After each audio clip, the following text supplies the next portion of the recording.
नामुमकिन जैसी कोई भी चीज नहीं, जो खुद ना बने वो कोई भी नसीब नहीं। मिलेगी मंजिल चाहे करीब नहीं, मैं हूँ दिल का अमीर भाई गरीब नहीं। कोई भी लकीर नहीं ऐसी जो।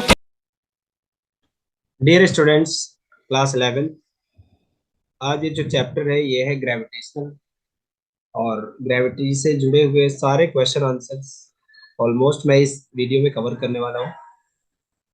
ये क्लास 11 के जो न्यू सिलेबस है उसके हिसाब से ये चैप्टर नंबर 7 है।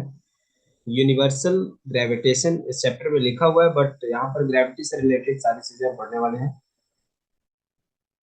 ये जो नोट्स है ये क्वेश्चन आंसर के फॉर्मेट में है। कहने का मतलब आप इसमें जो इसकी थियरी का पार्ट है वो तो आप समझेंगे ही, साथ ही साथ ये आपसे एग्जाम में किस तरीके से पूछे जा सकते हैं, या आप देख सकते हैं कि पास्ट ईयर्स में ये किस तरीके से पूछे गए हैं, यानी कि type of format for the question आपको यहाँ पर देखने को मिल सकता है।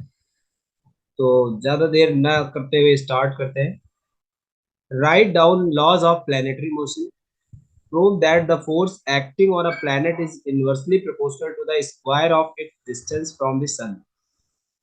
यानी कि हम इसमें जो लॉज ऑफ प्लेनेटरी मोशन है उसको भी पढ़ने वाले हैं, और हम ये प्रूव करेंगे कि जो फोर्स लगता है दो मास ऑब्जेक्ट के बीच में, जैसे कि सन एंड जो भी प्लेनेट इसके चारों तरफ रिवॉल्व करते हैं, उनके बीच में जो फोर्स लगता है वो इनवर्सली प्रोपोर्शनल होता है square of its distance.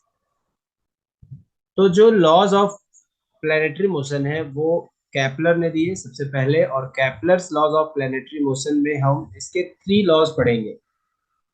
revolves around the sun in an elliptical orbit with the sun at one focus of orbit। means that ये जो आप यहाँ पर डायग्राम देख रहे हैं ये किसका है? ये डायग्राम है इलिप्स का, यानी कि इलिप्स में 2 रेडियस होती है। हो सकता है आप जानते हो, अगर आप मैथ्स के स्टूडेंट हैं तो आपको ये बात बिल्कुल कंफर्म होगी कि इलिप्स एक एग शेप का स्ट्रक्चर होता है जिसमें 2 फोकस होते हैं, यानी कि एक फोकस यहाँ आप सपोज कर सकते हैं और एक फोकस यहाँ पर, जहाँ पर सन ऑलरेडी प्रेजेंट है। तो इन्होंने क्या यूज किया है टर्म आप देख सकते हैं कि each planet revolves around the sun in an elliptical orbit with the sun at one of focus of orbit. यानी कि यहाँ पर भी सन हो सकता था और यहाँ पर भी, अभी इस डायग्राम के अंदर यहाँ लिया गया है। और इसके जो 2 रेडियस होते हैं उनमें से एक रेडियस जो कम होता है उसको सेमी मेजर एक्सिस कहते हैं, ये जो लाइन यहाँ से जाती है। और जो ये बिगर लाइन है जो ज्यादा बड़ी है इसको बोला जाता है सेमी मेजर एक्सिस। तो सन जिस एक जगह पर सिचुएटेड है वहां पर ये सन सिचुएटेड है, एंड प्लैनेट इसके अराउंड चारों तरफ घूमते हैं, जहां पर कई बार डिस्टेंस काफी दूर हो जाता है और कई जगहों पर जो डिस्टेंस है वो पास में रहता है। तो इनका सेकेंड लॉ क्या है? The straight line joining the sun and the planet sweeps out equal areas in equal interval of time. यानी कि किसी एक पर्टिकुलर टाइम में, जैसे ये ए से बी तक जाने में ये जितना भी एरिया कवर कर रहा है उतने ही टाइम में ये सी से डी तक पहुंच जाएगा, और दिखने में ये एरिया ज्यादा कवर करेगा। बट जब इसे कैलकुलेट किया जाएगा तो आप देखेंगे कि ये पूरा एरिया इस पूरे एरिया के इक्वल होगा। तो ये था इनका second law. The straight line joining the sun and the planet sweeps out equal areas in equal time of intervals. In other words, areal speed of planet remains constant. यानी कि जो इसकी स्पीड है जिसकी वजह से ये एरिया को कवर करता है, that areal speed is constant throughout the motion. और आगे अगर देखें इसे एक्सप्लेन किया गया है यहाँ पर, जो बात मैंने अभी आपको यहाँ पर बताई है आप इसे देख सकते हैं कि suppose a planet moves from position A to B in the interval of time, and same interval of time it moves from C to D, then according to this law area ASB and area CSD will be equal. From this law we can conclude that when a planet is nearest to the sun its speed is maximum, and when it is farthest from the sun its speed is minimum. यानी कि जब ये दूर होता है तो इसकी जो स्पीड है वो कम होती है, और जब ये सन के पास होता है तो इसकी स्पीड ज्यादा होती है। एक्चुअली स्पीड लगभग वही रहती है, लेकिन एरिया जो ये कवर करता है, ऐसा ऐसा फील होता है कि इसकी स्पीड बढ़ गई है, क्योंकि रेस्पेक्टिव स्पीड की अगर हम बात करेंगे तो वो बढ़ जाएगी। अब इस चीज को प्रूव कैसे करें? तो सेकंड लॉ को प्रूव करने के लिए हमें इन दो एरियाज को इक्वल दिखाना पड़ेगा। तो यहाँ पर आप देख सकते हैं second law in terms of angular momentum. There is another aspect of this law. Let at any instant t planet be at point A where its polar coordinates with respect to sun at pole B r theta। r क्या है? Position है, और theta क्या है? जो वो angle शुरू में बना रहा हो। एस ए रेडियस की तरह काम करेगा, and angle A S x को हमने क्या मान रखा है? थीटा। आइए देखते हैं कि ये ए एस एक्स कहाँ पर है। तो आप ये इस फिगर में देख सकते हैं कि ए एस एक्स यहाँ पर ये थीटा दिखाया गया है। यानी कि ये जो आपके पास हॉरिजॉन्टल कंपोनेंट है, इसके साथ जब ये पोजीशन ए पर है तो ये थीटा एंगल बना रहा है, और जैसे ही थोड़ा सा टाइम पास होता है ये डी थीटा एंगल और बना लेता है। तो इस फिगर को थोड़ा ध्यान रखिएगा, आगे हम लोग डिस्कस करते हैं। Let at any instant t plus delta t या dt it reaches at the point b such that angle BSA is d theta, then in interval dt यानी थोड़ा सा टाइम और बीतने पर the area swept by the radius vector SA is dA is equal to area of triangular sector ASB। Actually ये exact कोई triangle तो नहीं बनेगा, बट हम इतने शॉर्ट टाइम के लिए इस चीज को देख रहे हैं कि it is just like a triangle. यहाँ पर एजम्पशन यूज होगा, इसको हम ट्रायंगल मानेंगे। तो ट्रायंगल में यहाँ पर फॉर्मूला यूज होगा एरिया के लिए, half into base into height.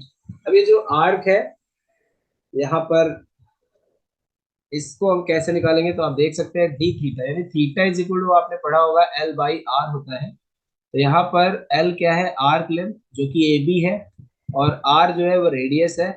इसका यूज करते हुए, और omega is equal to D D theta by D T होता है, इसका यूज करते हुए हम देख सकते हैं कि हाफ आर, ऐसे क्या है? आर है, और आर्क ए बी अगर हम यहाँ से निकालना चाहें तो डी थीटा इंटू आर लिख सकते हैं। तो ये हो गया आर डी थीटा।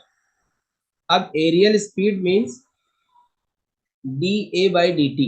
एक्चुअली जैसे हम आर के लिए D R by D T करते हैं तो ये वेलोसिटी आ जाता है। यहाँ पर इसी तरह आर की जगह अगर हम एरिया को डिफरेंशिएट करते हैं विद रिस्पेक्ट टू टाइम, तो यहाँ पर एरियल स्पीड आ जाएगी। अब हाफ आर स्क्वायर ये क्या है? कांस्टेंट है, तो बाहर आ गया, तो रेडियस चेंज होगी, और यहाँ पर D theta by D T कितना आ जाएगा?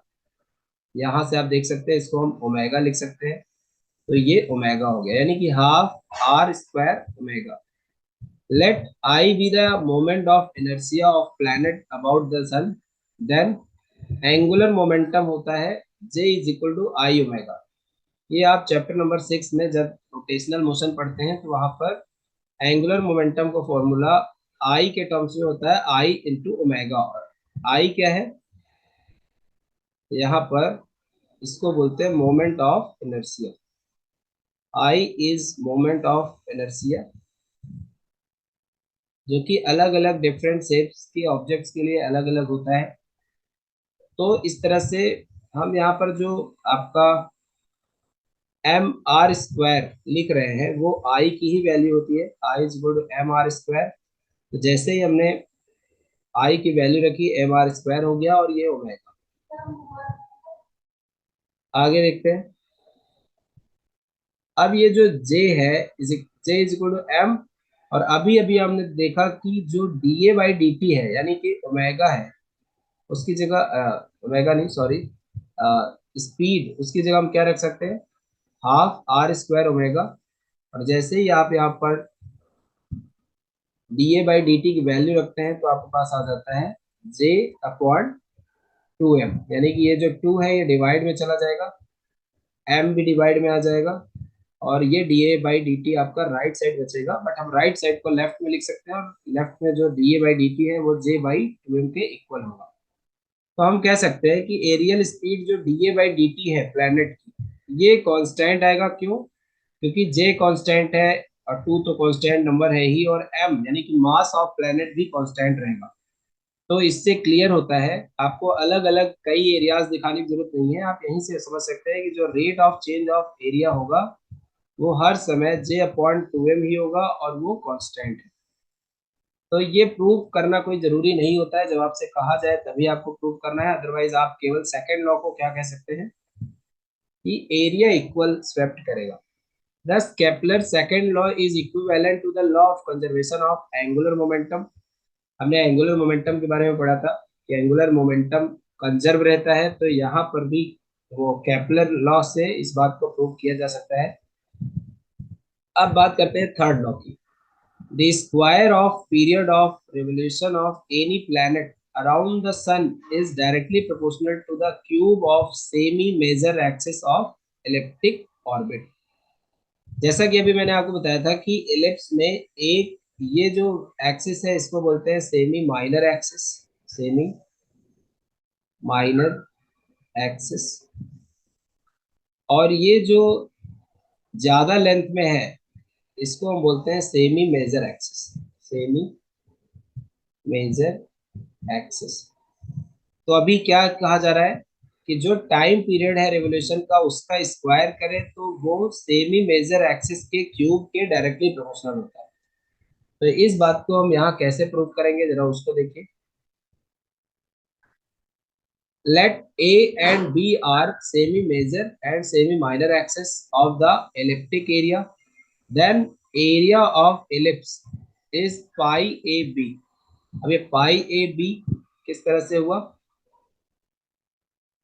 A और B आप देखें तो किसी भी पार्ट का, मान लो हमने इस इलेक्ट्रिकल पाथ में कोई एक ये A और इधर से हमने ये B लिया, तो अगर हम कोई भी पार्ट पूरा ये कंप्लीट एरिया निकालना चाहते हैं तो ये किसके इक्वल होगा, पाई ए बी के टोटल। अब हमें टाइम पीरियड निकालना है, तो टाइम पीरियड इज इक्वल हो जाता है area of orbit upon areal speed. तो एरिया ऑफ ऑर्बिट जो आपका है वो है पाई ए बी अपॉन एरियल स्पीड, अभी हमने प्रूव किया था J/2m। तो जब इनकी वैल्यू रखेंगे आप, तो पहले तो हम इसको अरेंज कर लेते हैं। ये जो 2m है ये ऊपर आ जाएगा, मतलब 2m pi A B, and upon में आ जाएगा आपका j, और लेफ्ट में क्या है t। अब दोनों तरफ अगर हम स्क्वायर कर दें, लेफ्ट का t स्क्वायर हो गया और राइट में 2 का square 4, m square pi square A square and B square. इस तरीके से ये न्यूमरेटर का स्क्वायर हो गया, और j नीचे था तो j का स्क्वायर j स्क्वायर। अब आगे जो समझने की बात है, आपको पता होगा कि एलिप्स में अगर आप मैथ्स के स्टूडेंट हैं तो आपको कंफर्म पता होगा कि लेटस रेक्टम यानी कि एल जो है यहाँ पर सेमी लेटस रेक्टम है। सेमी का मतलब लेटस रेक्टम का आधा, तो l is equal to b square upon a होता है। ये बायो के स्टूडेंट्स को लर्न करना पड़ेगा, बाकी जो मैथ्स इस वाले स्टूडेंट हैं उनको ये मैथ्स के चैप्टर में मैथ्स में अभी पढ़ाया गया है, तो अभी, अदरवाइज ये आपको चैप्टर में पढ़ाया जाएगा जिसमें आपको ये फॉर्मूला मिलेगा कि l is equal to b square upon a. तो आप अगर बी स्क्वायर ए का केवल बी स्क्वायर निकालना चाहते हैं इन टर्म्स ऑफ ए, तो यहीं से क्या लिख सकते हैं, B square is equal to L A. अब ये इस बी स्क्वायर की जगह अगर आप एल ए रख देते हैं तो आपको देखो यहाँ पर बी स्क्वायर हट जाएगा, और यहाँ पर क्या आएगा, आप देखिए 4m स्क्वायर पाई स्क्वायर ए स्क्वायर इंटू, अब इसकी जगह हम रखने वाले हैं l into a and divided by J. अब यही इक्वेशन क्या बन जाएगी इस फॉर्म में, यानी 4m स्क्वायर पाई स्क्वायर ए क्यूब, यहाँ पर ए स्क्वायर है ये ए है तो इसको आप मल्टीप्लाई करोगे तो ए क्यूब आ जाएगा, और साथ ही साथ ये एल बचा हुआ है और नीचे जे स्क्वायर अभी भी रहेगा। अब आप यहाँ पर बाकी सारी वैल्यूज को देखिए तो 4 कांस्टेंट है, एम यानी मास कांस्टेंट है, पाई कांस्टेंट है, और एल ये जो दिया हुआ है आर्क लेंथ, इसको और जे को भी हम कांस्टेंट अगर मानते हैं, या आप अगर इनको वेरिएबल भी मानते हैं तो भी टी स्क्वायर जो है वो ए क्यूब के डायरेक्टली प्रोपोर्शनल यहाँ पर दिख रहा है क्योंकि ये न्यूमरेटर में है।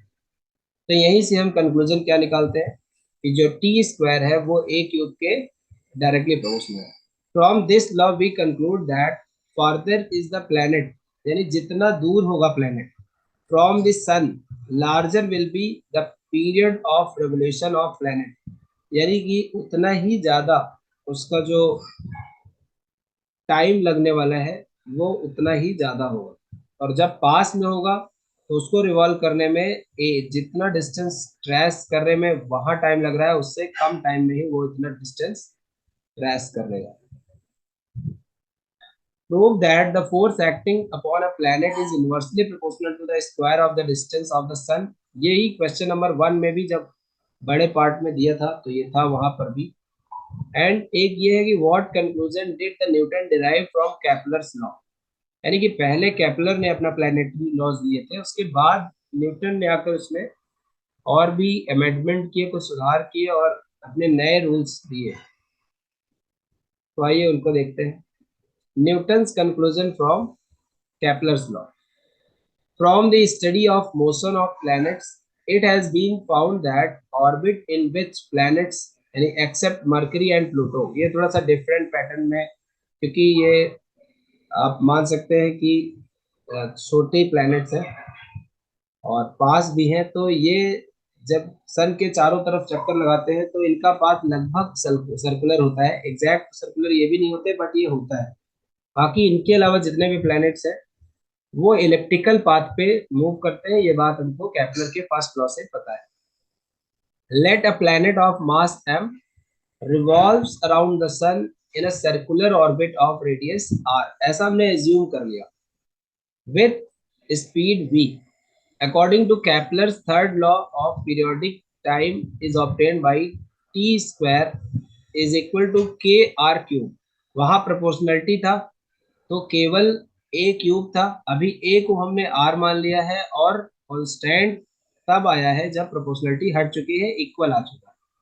तो जब भी इक्वल का साइन आता है कोई ना कोई कांस्टेंट आ जाता है, तो अभी हमारे पास क्या है, T square is equal to के r cube. According to Kepler second law the areal speed of the planet is constant, which means that in circular orbit linear speed of planet is constant। Let v be the linear speed of the planet, then time period t is equal to distance traveled in one revolution divided by linear speed 2 pi r, जो कि एक चक्कर लगाने में circle का जो circumference होता है वो होता है 2 pi r, और जो उसकी लीनियर स्पीड है वो है v। तो ये हो गया 2 pi r अपॉन v। अब अगर हम इसी का क्या करें, टाइम पीरियड का स्क्वायर करें, तो लेफ्ट हैंड साइड इस टी स्क्वायर की जगह हम क्या रख सकते हैं, 2 पाई आर अपॉन वी का होल स्क्वायर, और राइट में के आर क्यूब ऑलरेडी गिवन है। तो इसका जो कंक्लूजन मिलेगा वो मिलेगा 4 pi square upon V square, और ये जो आर स्क्वायर हुआ है इस आर स्क्वायर को इधर के एक आर स्क्वायर ने कैंसिल कर दिया, तो अब ना लेफ्ट में आर स्क्वायर है ना राइट में, केवल राइट का जो एक्स्ट्रा आर है वो यहाँ पर बचा हुआ है। तो हमारे पास ये एक टर्म आ गया 4 pi square upon V square equal to के आर। थोड़ा सा और अब मॉडिफाई करें तो हम वी स्क्वायर लेंगे, तो क्रॉस मल्टीप्लाई देखो कैसे करते हैं, V square into K R is equal to 4 pi square, और हमें केवल वी स्क्वायर चाहिए तो क्या आ जाएगा 4 पाई स्क्वायर अपॉन के आर, जो कि यहाँ पर आप देख सकते हो। Planet is moving in a circular orbit, hence a centripetal force toward the sun will act on it। अब सेंट्रिपिटल फोर्स आप सभी जानते हैं कि mv स्क्वायर बाई आर होता है। अब इस mv स्क्वायर बाई आर में हम v स्क्वायर की अगर ये वैल्यू रख लें तो फोर्स क्या हो गया, m into pi 4 pi square upon के आर, तो यहाँ पर क्या रिलेशन मिला हमें आगे, 4 पाई स्क्वायर जो पहले से है, m को हमने इधर साइड में लिख लिया, अपॉन एक आर ये एक आर ये, तो R into R, R square हो गया, और ये नीचे के आ गया। तो हम देख सकते हैं कि जो फोर्स है वो इनवर्सली प्रोपोर्शनल है to the square of the distance from the sun, यानी सन से आर डिस्टेंस पर स्क्वायर करने से हमें फोर्स का रिलेशन मिलेगा। Thus, on the basis of Kepler's laws of Newton concluded that a centripetal force towards the sun acts on the planet। इनको ये पता चला कि ये जो सेंट्रिपिटल फोर्स की तरह काम कर रहा है वो कौन कर रहा है, ग्रेविटेशनल फोर्स। इसी को ध्यान में रखते हुए इन्होंने अपने लॉज दिए थे जो अभी हम आगे पढ़ेंगे। दूसरा है कि this force is inversely proportional to the square of the distance between the sun and planet, यानी F is inversely proportional to 1/r square. This force is directly proportional to the mass of the planet. आप यहाँ पर ये भी देख सकते हैं कि जो मास का कॉन्सेप्ट है वो ऊपर दिख रहा है डायरेक्ट में। He further concluded that the force between the planet and sun is mutual, so it is also proportional to the mass of the sun. So he replaced the constant 4 pi square upon k by gm, where m is mass of sun and g is another constant.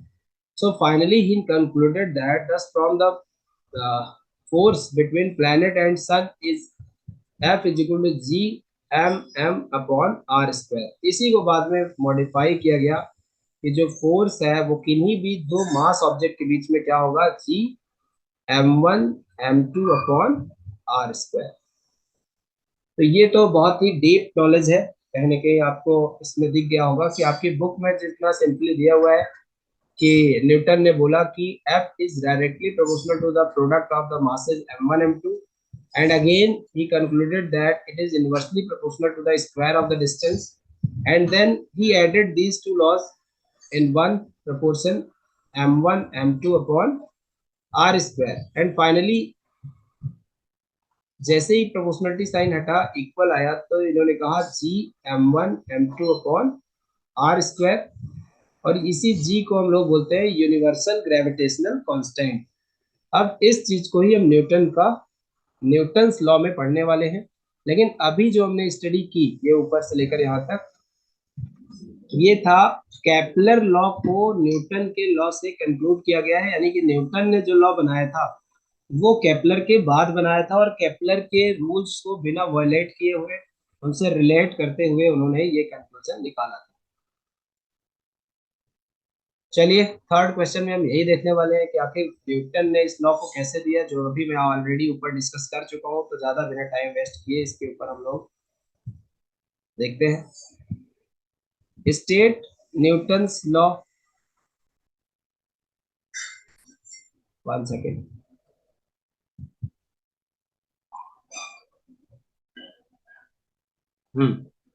State Newton's law of gravitation. तो आपको क्या statement देना है exam में, Newton's law of gravitation क्या था, it states that every particle of matter in the universe attracts every other particle with a force which varies directly as the product of the masses of the two particles and inversely as the square of the distance between them। मतलब उन्होंने कहा कि particle चाहे बहुत छोटा हो या particle बहुत बड़े हो, सेलेस्टियल बॉडीज की तरह, प्लैनेट्स हो, सन हो, स्टार्स हो, यानी कि ये जो फोर्स है ये सबके लिए एप्लीकेबल है, चाहे वो बहुत छोटा मास हो चाहे वो बहुत बड़ा मास हो। Let m1 m2 be the two masses separated by a distance r, and if F is the force of attraction between them, then according to the law of gravitation F is directly proportional to product of mass and F is inversely proportional to the square of the distance। इन दोनों को एक साथ combine कर लिया गया, F is proportional to m1 m2 upon r square, and finally एक constant के साथ इसको इक्वेट कर दिया गया g m1 m2 upon r square, where g is proportionality constant called universal gravitational constant, and जी अगर आप निकालना चाहो इसी फॉर्मूले से, तो जी इज इक्वल टू क्या आ जाएगा, F R square upon M1 M2। अब यहाँ पर एक कंक्लूजन आप देख सकते हो कि अगर हम मासेस को M1 M2 को 1 kg ले लें एंड जो डिस्टेंस है उसको 1 मीटर ले लें, देन ये जो जी है यहाँ पर 1 × 1 स्क्वायर, नहीं ये एफ को एफ रहने दीजिए, और जो नीचे M1 है M2 है वो भी 1 ले लिया, तो जो जी है वही एफ हो गया। Means that gravitational constant is equal in magnitude to that gravitational force acting between two particles each of unit mass, means 1 kg, and placed at a unit distance from each other। unit distance जिसको हम 1 metre ले लेते हैं, SI unit की बात मैं कर रहा हूँ। तो यूनिट ऑफ जी क्या आ जाएगा, in MKS system unit of G is newton metre square upon kg into kg, means kg square. यानी आप अगर जी को इस तरीके से लिख लेते हो तो आप बड़े आराम से newton metre square upon KG square बता सकते हो। इसी से इसका डायमेंशनल फॉर्मूला भी निकाला जा सकता है। M L T - 2 ये हो गया न्यूटन का, मीटर स्क्वायर का एक L2 और आ गया, और नीचे KG square means M square. जब आप इसको रीअरेंज करोगे तो यहाँ पर पावर m की 1 है और नीचे 2 है, तो m की पावर -1, l की पावर 3 एंड t की पावर -2। तो इस तरह से आप देख सकते हो कि ये इसका डायमेंशनल फॉर्मूला है। अब आगे अगर हम चले तो what do you mean by gravity and acceleration due to gravity. मतलब नॉर्मली जो हम ग्रेविटी सुनते हैं हमें लगता है कि ग्रेविटी, ग्रेविटेशनल एक्सेलरेशन या ग्रेविटेशन, इन सारी चीजों का एक ही मीनिंग है, लेकिन इनमें थोड़ा थोड़ा डिफरेंस है। वो थोड़ा डिफरेंस क्या है, आइए उसको समझते हैं। ग्रेविटी क्या है, तो according to Newton law of gravitation, the force of attraction acting between two bodies. अब ये बॉडीज कुछ भी हो जिनके अंदर मास है is called gravitation, but if one of the two bodies is earth, यानी कि उन दो बॉडीज में से अगर एक अर्थ है, then this force is called gravity. तो डिफरेंस आपको समझ में आ रहा है। ग्रेविटेशन जब कोई भी दो मास ऑब्जेक्ट हो, और ग्रेविटी जब एक ऑब्जेक्ट अर्थ हो। Thus, gravity is the force by which Earth attracts a body towards its center. In common language, the same force, gravity, is called the weight of the body। यानी कि अगर हमारा मास m है तो अर्थ अपनी तरफ हमें W is equal to mg force से नीचे की तरफ खींचती है। एक्सेलरेशन ड्यू टू ग्रेविटी क्या है, तो when a body is released at some height from the earth surface, it starts to fall towards the earth surface due to the force of attraction applied on it by earth gravity। दी मतलब यहाँ पर जब हम by अर्थ कह रहे हैं तो मतलब ग्रेविटी कह रहे हैं, मतलब अर्थ जो फोर्स लगाकर उसको अपनी तरफ अट्रैक्ट कर रहा है उसकी वजह से वो ऊपर से नीचे की तरफ गिर रहा है। और उस समय जो change in velocity per unit time हो रहा है, that is called acceleration due to gravity. The velocity of the body falling toward the earth continuously increases, so we can conclude that there is an acceleration in the motion of the bodies falling downward। अच्छा, यहाँ पर मैं बताना चाहूंगा कि ये जो chapter है ग्रेविटेशन, ये क्लास 9th में भी है, सीबीएसई हो, आरबीएसई हो, या कोई भी बोर्ड हो, सब में ये बहुत ही एप्लीकेबल है। तो जो बच्चे भी आप 11th क्लास के हैं और आप ये वीडियो देख रहे हैं, तो आप 9th क्लास के बच्चों को भी ये बता सकते हैं कि वो चाहे तो यहाँ से इसके बारे में जानकारी ले सकते हैं। हालांकि 11th में थोड़ा सा डिटेल में रहता है और 9th में थोड़ा इससे कम है, बट दोनों के लिए ये एप्लीकेबल है। अब अगर मैं फाइनली केवल 2 लाइन में इसका आंसर देना चाहूँ कि what is acceleration due to gravity, तो आप यहीं से डेफिनेशन लिखेंगे।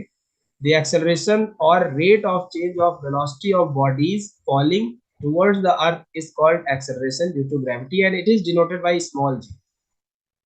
The value of g does not depend on the shape, size, mass of the body। ये किसी चीज पर डिपेंड नहीं करती, यानी कि ये सबके लिए सेम रहने वाली है। The unit of G is metre per second square और न्यूटन पर केजी। अब ये मीटर पर सेकंड स्क्वायर इसलिए क्योंकि change in velocity per unit time है। और ये न्यूटन पर केजी कहाँ से आया, क्योंकि F इज इक्वल टू होता है mg। कब, जब F हो जाए W। और केवल आप g देखो तो W बाई m कह सकते हैं, और W मतलब जूल।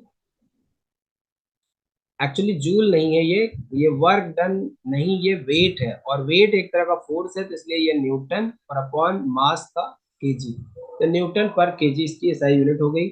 और जैसे कि एक्सेलरेशन का एल टी माइनस टू होता है, इसका भी डायमेंशनल फॉर्मूला हो गया एल टी माइनस टू। अब जरा हमसे अगर कभी पूछा जाए कि relation between small G and capital G क्या होगा, तो इसके लिए आप क्या करेंगे, let mass of earth is me and re as the radius of earth। यानी कि यहाँ पर उन्होंने बोला let me and re are respectively be the mass and radius of earth, and suppose that the mass of earth is concentrated at its center। Suppose a body of mass m। अब ये जो small m है ये कोई object है। मैं आपको picture थोड़ा सा बना के क्लियर कर देता हूँ कि ये है एक तरह से अर्थ। तो अर्थ का जो रेडियस है उन्होंने आर ए बोला, और इसका जो मास है वो है एम ई। और यहाँ पर अर्थ सरफेस पर कोई एक ऑब्जेक्ट छोटा सा रखा हुआ है जिसका मास है स्मॉल एम। अब जो डिस्टेंस लिया जाएगा इन दो मासेस के बीच में, यानी अर्थ और इस मास के बीच में, वो इस अर्थ का रेडियस ही लिया जाएगा। Then force of attraction applied on the body F is equal to G M E, M one की जगह एम ई यानी mass of earth, and M mass of second object, divided by radius of earth का square, क्योंकि यही distance का काम करेगा। तो from Newton second law of motion, effect of force is to produce acceleration in a body, hence g is acceleration produced, then f is equal to mg। यानी कि पहले आपने पढ़ा था f is equal to ma, but यहाँ पर जो acceleration का काम कर रहा है वो g है। तो from equation 1 and 2, where is 1, this one, and this is 2। आप इन दोनों को इक्वेट करो तो लेफ्ट में आप f की जगह mg रख सकते हो, राइट में जो है वो पहले से ही रहेगा। यहाँ पर थोड़ा ये मिसप्रिंट हो गया, ये एम ई कैपिटल वाला ही है into M upon R square. तो इस तरह से अगर आप जी निकालना चाहो तो ये एम इधर से और ये एम राइट से कैंसिल हो जाएगा, क्या बचा, g equal to G M e upon R square. This is relation between g and capital G. Since this relation does not contain m, that means acceleration of body falling under gravity does not depend on its mass। तो ये जो मैंने अभी 5 questions आपसे discuss किए बहुत ही important थे। आगे अभी हम और डिस्कस करेंगे, और ये इस चैप्टर का फर्स्ट वीडियो है, और अभी सेकंड वीडियो आने पर आपके इसके न्यूमेरिकल्स एंड कुछ और इम्पोर्टेंट फैक्टर्स, जैसे कि डेप्थ पे जाने पर ग्रेविटी पे क्या असर पड़ता है, और एक पर्टिकुलर हाइट पे अगर हम जाते हैं अर्थ से तो ग्रेविटी पे क्या असर पड़ता है। आप यहाँ पर देख सकते हैं इनका प्रूफ दिया हुआ है, और इससे जुड़े हुए न्यूमेरिकल्स कुछ यहाँ पर, और छोटे छोटे क्वेश्चन जैसे कि ग्रेविटेशनल फील्ड क्या है, इसको भी अभी हम पढ़ेंगे। इंटेंसिटी ऑफ ग्रेविटेशनल फील्ड क्या है, और ग्रेविटेशनल पोटेंशियल क्या है, ग्रेविटेशनल पोटेंशियल किस तरीके से डिफाइन किया जाएगा, इंटीग्रेशन मेथड से इसको कैसे प्रूव किया जाएगा, और बहुत छोटे छोटे क्वेश्चंस। साथ ही साथ मैं कवर करूंगा ऑर्बिटल मोशन, यानी कि किस तरह से एक ऑर्बिट अराउंड द प्लैनेट, मतलब कोई प्लैनेट है जो सन के चारों तरफ घूमता है, या कोई सैटेलाइट है जो अपने अर्थ के चारों तरफ घूम रहा है, तो उसकी क्या वेलोसिटी होनी चाहिए और किस तरीके से इसके न्यूमेरिकल्स आ सकते हैं, उसको अभी हम ये सेकंड वीडियो में कवर करने वाले हैं। तो आई होप कि आप ये फर्स्ट वीडियो देखेंगे और आपको बहुत कुछ समझ में आएगा। थैंक यू सो मच, और नेक्स्ट वीडियो पर वेट करिए।